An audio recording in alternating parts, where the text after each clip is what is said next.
கர்த்தருமாகிய இயேசு கிறிஸ்துவின் நாமத்தினாலே யாவருக்கும் வாழ்த்தை தெரிவித்துக் கொள்கிறேன். ஒரு வெள்ளைக்காரர் 1940ஆம் ஆண்டு ஒரு பெரிய நிலத்தை விலைக்கு வாங்கி அங்கே ஒரு விவசாய பண்ணை அமைப்பதற்கு முயற்சி செய்தார். அந்த விவசாய பண்ணை அமைப்பதற்கு அவர் வெள்ளைக்காரர்களான ஏழை மக்களையும் கருப்பினத்தை சேர்ந்தவர்களையும் வேலைக்கு வைத்துக் கொண்டார். அவர்களுக்கு சம ஊதியமும் தங்குமிடமும் கொடுத்து தன்னோடு வைத்துக் கொண்டார். அருகில் இருக்கிற பட்டணத்து மக்களுக்கு இது கடும் கோபத்தை உண்டு பண்ணினது. ஏனென்றால் அந்த காலத்திலே வெள்ளைக்காரர்களுக்கு உயர்வான சம்பளமும் மற்றவர்களுக்கு குறைவான சம்பளமும் கொடுக்கப்படும். கீழான வேலைகளுக்கு கற்பர்களையும் மேலான வேலைகளுக்கு வெள்ளைக்காரர்களை பயன்படுத்த வேண்டும். ஆனால் இவர் சமத்துவம் கொடுத்து எல்லாருக்கும் ஒரே ஊதியம் ஒரே தங்குமிடம் என்று கொடுத்திருக்கிறாரே, எனவே மற்றவர்களைப் போல நீங்கள் கருப்பினத்தவரை நடத்த வேண்டும், அவர்களை அடிமைகளாக நடத்த வேண்டும் என்று கேட்டுக்கொண்டார்கள். ஆனால் இவர் மறுத்துவிட்டார். கர்த்தர் எனக்கு சொன்னபடி எனக்கு கொடுத்த செல்வத்தை நான் எப்படி பயன்படுத்துவேன் என்று சொல்லிவிட்டார். எனவே இவர்களுடைய விளைபொருட்களை பட்டணத்தில் கொண்டு வந்துதானே விற்க வேண்டும், யாரும் இவர்களிடத்தை வாங்கக்கூடாது. அவர்களை ஊரை விட்டு ஒதுக்கி வைப்பது போல ஒதுக்கி வைத்து விட்டார்கள்.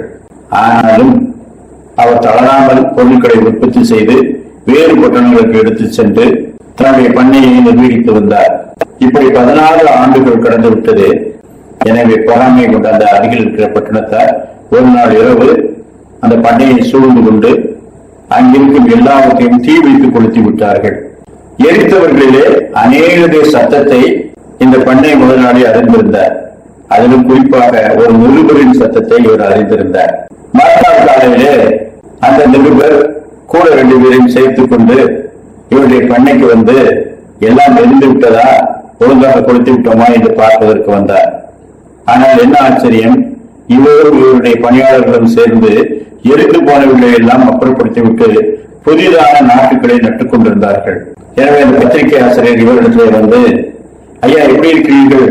ஐயா 14 வருஷம் பாடுபட்டு இவ்வளவு பெரிய பண்ணையை ஏற்படுத்தினீர்கள், கடைசியிலே உங்களுக்கு சாம்பல் தானே மிச்சமாயிருந்தது என்று குத்தி காட்டினார்.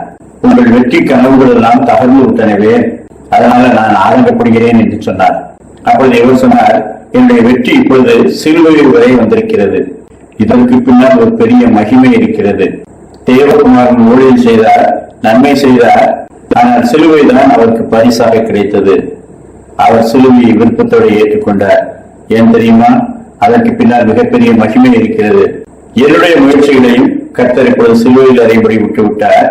ஆனால் இதற்கு பின்னால் ஒரு பெரிய மகிமையை தரப்போகிறார். எனவே நான் தளர்ந்து போவதில்லை என்று சொல்லி அந்த பணியை தொடர்ந்து பராமரித்தார். அதை விட அதிக லாபம் குளிப்பதாக அது வளர்ந்து பெருகிட்டு கர்த்தருக்கு கீழ்ப்படிந்து அவரின் நாமத்துக்கு சாட்சியாக வாழுகிற எவரையும் கர்த்தர் கைவிடுவதில்லை. அவர் தமக்கு முன் வைத்திருந்த சந்தோஷத்தின் பொருட்டு அவமானத்தை எண்ணாமல் சிலுவையை சகித்து தேவனுடைய சிங்காசனத்தின் வலது வருஷத்தில் வீற்றிருக்கிறார்.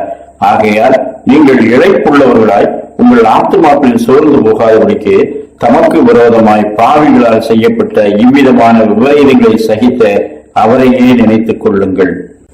சிலுவைக்கு பின்னால் ஒரு மகிமை இருக்கிறது.